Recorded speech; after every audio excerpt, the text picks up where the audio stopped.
time for us to have a play date. Thanks so much for joining me. So I've pulled out a few items. I want to use these square punches. I'm not sure which one will work best. I also have some other bits and pieces, and I want to use my new Studio Calico May kit as well. I have some old cards from previous Studio Calico kits and one 12 by 12 that I may want to use. So we will see what works best, but we're just going to start by laying things out and getting a sense of which colors go well with each other, also looking at the various photos and arranging them on the card. I do not feel a deep sense of commitment when I start, so I feel free to move things around, to play and see what I like and what strikes my fancy. So at this point, I do know I want to use that spring break orange card because it's spring break for my boys this week. I also really like that green card a lot, and I want to use this card as well. I use my very old Cricut to create this Five Below card on just a standard white Project Life card. So the first thing I want to do is to use the square punches. I played with a few sizes and decided on this size. I'm not sure if this is I think it's the 1 inch. And I saw someone's 12 by 12 grid layout, and it was absolutely beautiful. Now, I don't create 12 by 12 pages anymore, or at least I haven't had the bug, the interest in creating a 12 by 12 page. However, there are a lot of things that I used to do in 12 by 12 pages that work really well. And so I am trying to think about those techniques and how to creatively use them on my Project Life layouts. And so for this particular week's layout, I am using this grid format, but I'm minimizing it and using it on this 4x6 card. And so I have 4 squares, and each square I want to embellish with some things that are, interesting. And so I'm using some wood veneer. I've used that rub-on, that cork piece with the anchor, which seems appropriate given that the boys were at the pool. And then I'm trying to find anything else in my stash that, works for me. So just kind of digging around and trying to see what I like. I decide I want to incorporate a phrase, and so I find, or word, and I find friends, which is appropriate given that they're hanging out with their friends. So I use that. And now it's really just about adhering the 4 squares onto the 4x6 card, and I want to make sure that the squares are neatly aligned. And so that feels pretty complete to me. I like that. And so I'm going to move on now. I round a few cards as I look for the next place that I want to work. And so that was pretty simple. The photo with my son reading on my iPad. He absolutely loves Minecraft ebooks. He's just addicted.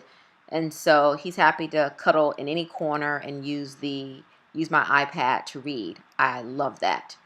So now I'm looking around to see what else I want to do. I have an image from Easter Sunday. My husband's playing chess with his best friend, and so I like that. And so what I did was I pulled out a bunch of labels. I adhered the labels to a white sheet of paper, ran it through my typewriter, and so all of my journaling is ready to go. I simply need to trim the labels, and then I can move them around each card until I like the arrangement. So in this case, I needed 2 labels. One was not enough. But I decide that I like to have one label on the bottom and then another label on the right, and that seems to work really well. And so that feels pretty dumb. The other thing that works nicely is that it adds to the punch of green. There's a little bit of symmetry between the green on the left and the green on the right. So now I want to add some journaling to this photograph with my son when my son received his birthday present. He just turned 9 years old, and so he's jumping for joy. He's elated. He's jubilant. But I'm not exactly sure about the paper that I want to use. I really, really like the punch of yellow and the numbers. That's from a Studio Calico printable, but it's a little bit too much. And so in the end, I decided to use a different Studio Calico printable that says fact number 3. And I liked adding that touch of blue to the overall layout. And so that works. And now I'm moving around trying to decide where I'm called to play next. So at this point, I thought I had a different size photograph. Sometimes I'll print multiple sizes of one image, and then I'll decide later which one works. See, there it is. But I decided, no, I really don't like that. I'm going to go with the one that I initially selected. And I'm not sure what I want to do with the photograph of the 3 boys. And so I try a frame. The frame doesn't seem to work for me. I'm quite stuck on those yellow numbers. And so I keep kind of moving them around. And when I just can't seem to get something right for me and it doesn't seem appealing, I'll play with it a bit and then I'll just set it aside and I'll move to another card and then I'll come back to it. So some people seem to go from one card to the next, completing each one. I don't do that. So now I've gone to the Five Below card. I really like the way this card turns out. I like the wood veneer letters. I pre-journaled on that card, and that's probably my favorite card of all the ones created for this week 16 layout. So now I'm playing around and looking for embellishments to go on some of the arrangements.